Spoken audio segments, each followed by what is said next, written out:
I am the Tofu Golem. Please enjoy the video.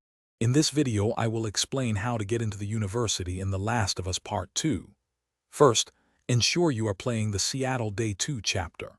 Your objective is to reach the university campus. You'll likely encounter flooded streets, so keep an eye out for higher ground or accessible buildings.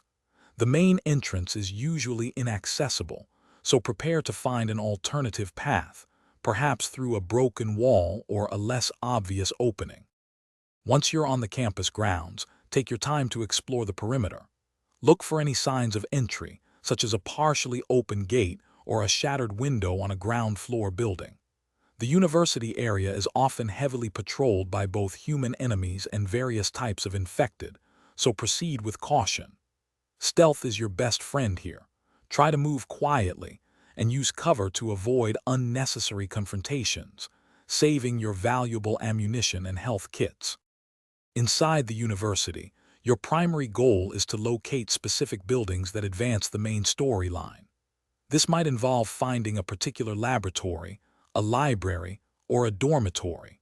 You'll often encounter environmental puzzles, like needing to find a keycard or power a generator to open new pathways.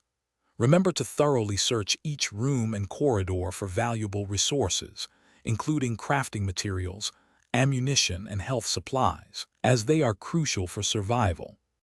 The university presents several challenging combat scenarios.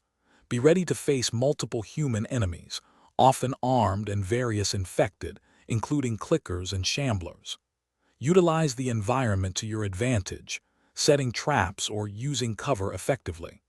Always keep an eye out for hidden collectibles, such as artifacts, journal entries, and trading cards, which offer deeper insights into the game's lore. Persistence and strategic thinking are key to successfully navigating this complex location. Thanks for watching. Consider subscribing if we helped you today.